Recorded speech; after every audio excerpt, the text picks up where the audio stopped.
সকালবেলা মোরগ ডাকে, খেয়াল করেছেন? কেন ডাকে জানেন? সে ফেরেশতা দেখতে পারে। একটা মোরগ একজন ফেরেশতাকে, মালাককে দেখতে পারেন, সম্মানিত ফেরেশতাকে দেখতে পারেন, আমরা দেখতে পারি না। ওই জন্য তখন পড়তে হয় আল্লাহুম্মা ইন্নী আসআলুকা মিন ফাদলিকা, আল্লাহুম্মা ইন্নী আসআলুকা মিন ফাদলিকা। আবার দেখো রাতের বেলা কুকুর চিল্লাচিল্লি করে বেশি। রাতের বেলা কি করে? কুকুর চিল্লাচিল্লি করে বেশি। কুকুরের ডাক শুনলে আমাদেরকে পড়তে হবে আউযু বিল্লাহি মিনাশ শাইতানির রাজিম। কুকুর দেখতে পারে জিন শয়তান। কুকুরের দৃষ্টি আমাদের দৃষ্টির চেয়ে এখানে প্রখর, সে দেখতে পারে জিন শয়তান, আমরা দেখতে পারি না। একটা মোরগ দেখতে পারে ফেরেশতা, আমরা দেখতে পারি না। আমাদের দৃষ্টি খুবই দুর্বল। আমরা আবার এই দৃষ্টি নিয়ে ফেরাউন বলেছিল যে আল্লাহকে দেখতে চাই, নাউযুবিল্লাহি মিন যালিক, তাই না? আস্তাগফিরুল্লাহ। তো এখন কথা হচ্ছে যে রাতের মধ্যে ক্ষতি আছে। এই জন্য রাতের বেলা, এখন তো রাত দিন হয়ে গেছে, দিন রাত হয়ে গেছে, এই কারণে রাতের বেলা যারা দুনিয়াবি কারণে বা ফাহেসা কাজে ব্যস্ত থাকেন, একটা তো দিনই এলেম চর্চা করা, রাত জেগে ইবাদত করা, সেটা তো আলাদা বিষয়, সেটা অনেক বেশি ফজিলতেরও। রাত জেগে ইলম চর্চা করা ফজিলতের। একটু ঘুমাবে, একটু ইলম চর্চা করবে, একটু নামাজ পড়বে, এটা তো অনেক ভালো, এটা দরবেশ বলা কাজ। কিন্তু অনেকে দেখা যায় টিভি দেখে, মুভি দেখে, গান শুনে, হ্যাঁ কনসার্ট করে, এখানে ওখানে বন্ধুদের সাথে আড্ডা মেরে, বাইক চালায়, রাতের বেলা এদিক ওদিকে ঘুরে বেড়ায়, হ্যাং আউট করে, এভাবে সময় নষ্ট করে রাতে। তাদের ক্ষেত্রে এই সেহের আইন হাসাদ হয়ে যায়, এর সম্ভাবনা একদম 90%। তারা জিন্দার আক্রান্ত হয়ে যেতে পারে, সেহের হয়ে যেতে পারে, আইন হয়ে যেতে পারে, হাসাদ হয়ে যেতে পারে, আরো অনেক বড় বড় সমস্যা হয়ে যেতে পারে। রাতের এই ক্ষতি থেকে আমাদেরকে বাঁচার জন্য অবশ্যই কি করতে হবে? এই সূরা ফালাক, নাস, ইখলাস এগুলো অবশ্যই চর্চা করতে হবে। এবং রাতের বেলা এভাবে বাইরে ঘোরাফেরা করা যাবে না। যদি দিনই কোনো বিষয় হয় সেটা আলাদা বিষয়। দুনিয়াবি কোনো আজে বাজে কোনো বিষয়ে রাত্রি জাগরণ করাটা ঠিক হবে না। আল্লাহ পাক আমাদেরকে বোঝার তৌফিক দান করেন। রাতের বেলা অনেক ক্ষতি আছে, এই ক্ষতিগুলো থেকে আল্লাহ পাক আমাদেরকে হেফাজত করেন, আমিন। 4 নম্বর আয়াতে আল্লাহ পাক বলেছেন ওয়ামিন, এটা ভালো করে বোঝার, ওয়ামিন শাররিন নাফাসাতি ফিল উকাদ, ওয়ামিন শাররিন, এটা আয়াতটা ভালো করে পড়বেন, ওয়ামিন শাররিন নাফাসাতি ফিল উকাদ। অনেকে নাফাসাত পড়ে ফেলেন, সিন নাই এখানে, সা আছে। ওয়ামিন শাররিন নাফাসাতি ফিল উকাদ, ওয়া মানে এবং, মিন মানে হতে পারে থেকে, আর শার মানে তো ক্ষতি। নাফাসাত শব্দটা হচ্ছে স্ত্রীবাচকের বহুবচন, স্ত্রীবাচক শব্দের বহুবচন। এটা দ্বারা বোঝানো হচ্ছে যে জাদু করিনি মহিলা, জাদু করিনি নারীদের কথা বলা হচ্ছে, জাদু করিনি নারীদের কথা বলা হচ্ছে। এটা কিন্তু প্রমাণিত যে এই বিষয়গুলোতে নারীরা বেশি অগ্রগামী হয়। খুব সতর্ক, নারীদের ফিতনা কিন্তু মারাত্মক। ইন্না কাইদাকুন্না আযীম, আল্লাহ বলেছেন তোমাদের ষড়যন্ত্র কিন্তু মহান, মহান মানে বিশাল, মারাত্মক।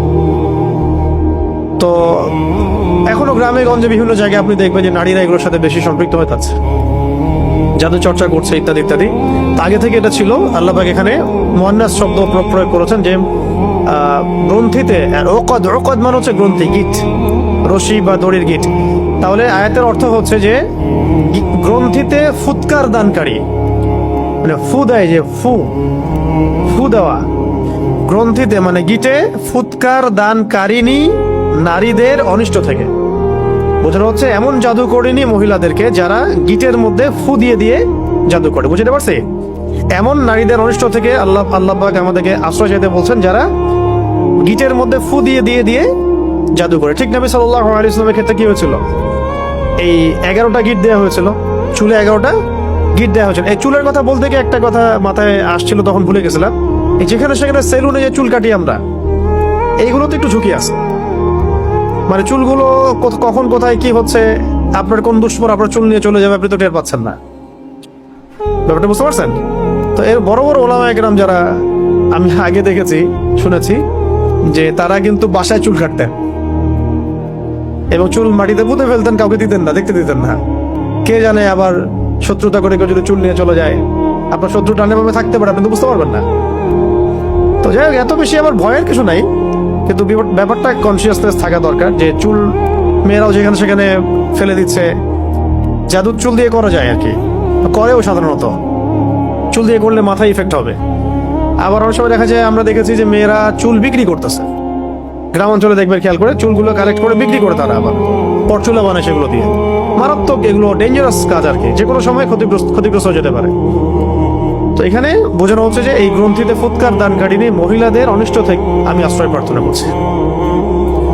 ঠিক আছে। আর শেষের আয়াতে বলা হচ্ছে ওয়ামিন শাররি হাসিদিন ইযা হাসাদ। ওয়া মানে এবং, মিন মানে হতে, আগে জানলেন। শার মানে কি? ক্ষতি। হাসিদ মানে হিংসুক। হাসিদ মানে হিংসুক, মানে যে হিংসা করে। ইসমে ফাইল এটা, যে হিংসা করে। ইযা মানে যখন, হাসাদা মানে সে হিংসা করে। মানে হিংসুকের অনিষ্ট থেকে যখন সে হিংসা করে, হিংসুকের অনিষ্ট থেকে যখন সে হিংসা করে। হিংসা ঈর্ষা কিন্তু এক না।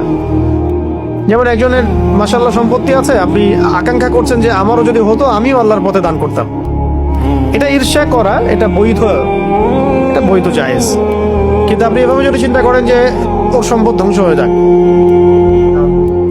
ওর এই মানে অবস্থান ধ্বংস হয়ে যাক, আল্লাহ পাক তাকে বড় করতেছেন কেন, তার গা জ্বলতেছে, সে কিভাবে বড় হয়ে গেল, গা জ্বলতেছে, এগুলো হচ্ছে হিংসা। এটা তো নিজে বোঝাই যায়, নিজের বিবেকই বলে দেয় যে সে হিংসা করছে কিনা। হিংসা করার সাথে সাথে নূর নষ্ট হয়ে যায়। হিংসার আগুন বলে না, হিংসার অনল বলে না কথা একটা, ঈর্ষার অনল, হিংসার অনল। আসলে ব্যাপারটা অনলই, আগুনই। হাদিসের মধ্যে এসেছে, যদি কোনো ব্যক্তি হিংসা করে, একজন ব্যক্তি কাউকে হিংসা করে, তাহলে তার নেক আমলগুলো ধ্বংস হয়ে যায়, ঠিক যেইভাবে আগুন কাঠকে খেয়ে ফেলে। আগুন যেভাবে কাঠকে খেয়ে ফেলে, এইভাবে হিংসা নেক আমলকে খেয়ে ফেলে। তাই যখন কেউ হিংসা যদি কেউ করে ফেলি, আল্লাহ না করুক, আমাদেরকে আল্লাহ পাক এখান থেকে হেফাজত করেন, যদি কেউ করে ফেলে, আপনি নিজেই বুঝতে পারবেন যে আপনার ভিতরটা জ্বলতেছে। এটা কিসের আগুনে জ্বলতেছে? হিংসার আগুনে জ্বলতেছে। এবং এই জ্বলা থেকে দাড়ি টুপিওয়ালা মানুষটাও বাদ দেয়। ঠিক আছে, কোনো কোনো ক্ষেত্রে অগ্রগামীও হইতে পারে, বেশি জ্বলে। অনেকের বেশি জ্বলে না, বেশি জ্বলে। তো হিংসা থেকে বাঁচতে হবে।